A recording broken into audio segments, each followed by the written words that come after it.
وہ شام بھی عجیب سی تھی۔ آسمان پر پھیلی ہوئی سنہری دھوپ جیسے کسی پرانی یاد کے اوراق کو آہستہ آہستہ بند کر رہی ہو۔ شہر کی ایک خاموش گلی کے آخری سرے پر واقع چھوٹی سی لائبریری میں وہ پہلی بار ملی تھی، اور وہ پہلی ملاقات کسی معمولی حادثے کی طرح نہیں تھی، بلکہ ایسا لگا جیسے وقت نے خود رک کر دونوں کو ایک دوسرے کے سامنے لا کھڑا کیا ہو۔ وہ کتابوں کی شیلف کے پاس کھڑی تھی، ہاتھ میں ایک پرانی سی ناول تھامے جس کے صفحے وقت کی زردی میں لپٹے ہوئے تھے۔ اس کی آنکھوں میں ایک ایسی گہرائی تھی جس میں کوئی بھی ایک بار جھانک لے تو واپس اپنا اپ نہیں پا سکتا تھا۔ وہ آہستہ قدموں سے قریب آیا، جیسے الفاظ بھی شور مچا دیں تو یہ لمحہ بکھر جائے گا۔ یہ کتاب اچھی ہے، اس نے ہلکی سی مسکراہٹ کے ساتھ کہا۔ وہ پلٹی اور اس لمحے جیسے ہوا بھی ٹھہر گئی۔ اس کی نگاہیں ملے تو دل کے کسی اندیکھے کونے میں ایک ہلکی سی لرزش جاگی، جیسے کسی بند دروازے کے پیچھے کوئی یاد جاگ اٹھی ہو۔ پڑی نہیں، مگر نام سے لگتا ہے کہ اداس ہوگی، اس نے نرم آواز میں جواب دیا۔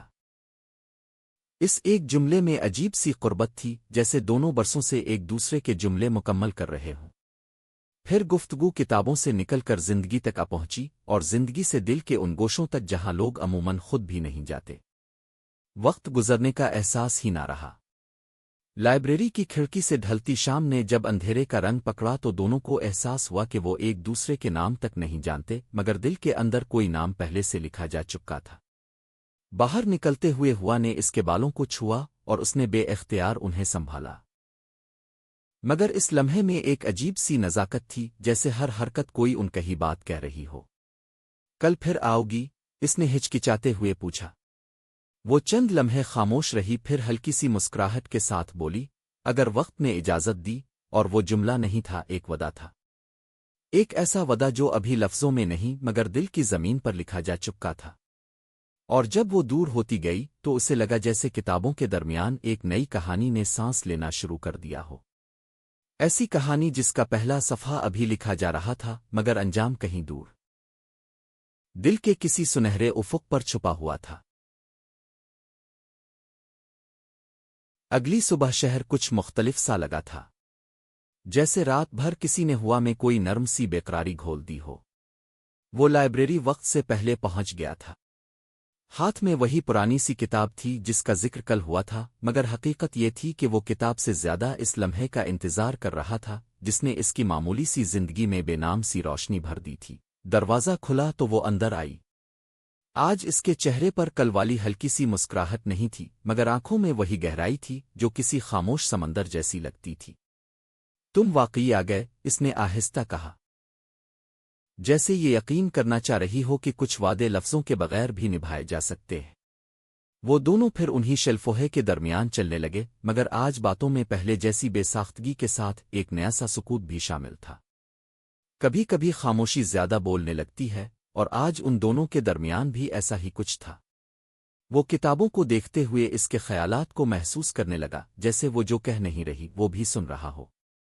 تم ہمیشہ یہاں آتی ہو؟ اس نے پوچھا۔ وہ رک گئی، جیسے سوال کتابوں سے نہیں اس کی زندگی سے کیا گیا ہو۔ جب دل بھاری ہو، جب دل بہت ہلکا ہو، دونوں صورتوں میں یہاں آ جاتی ہوں، اس نے جواب دیا۔ یہ سن کر وہ خاموش ہو گیا۔ اسے لگا جیسے اس کے سامنے کوئی ایسا شخص کھڑا ہے جو اپنی اداسیوں کو چھپاتا نہیں بلکہ انہیں لفظوں کی صورت میں سنبھال کر رکھتا ہے۔ وہ لمحہ ان دونوں کے درمیان ایک پل کی طرح تھا، نہ مکمل قریب نہ مکمل دور۔ شام ایک بار پھر آہستہ آہستہ لائبریری کی کھڑکیوں سے اندر جھانکنے لگی۔ باہر نکلتے ہوئے ہوا کچھ زیادہ ٹھنڈی تھی۔ وہ دونوں دروازے پر کچھ دیر رکے رہے، جیسے قدم آگے بڑھانا آسان نہیں رہا ہو۔ کل بھی آؤ گے؟ اس نے پوچھا، مگر اس بار آواز میں سوال کم اور امید زیادہ تھی۔ وہ مسکرایا، مگر اس کی مسکراہٹ میں ہلکی سی بے چینی چھپی تھی۔ اگر تم آؤ گی، اس نے کہا۔ اس ایک جملے نے جیسے دونوں کے درمیان ایک نیا رشتہ بنا دیا ہو، ایسا رشتہ جو ابھی نام نہیں رکھتا تھا مگر دل کے اندر کہیں گہرائی میں اپنی جڑیں پکڑنے لگا تھا۔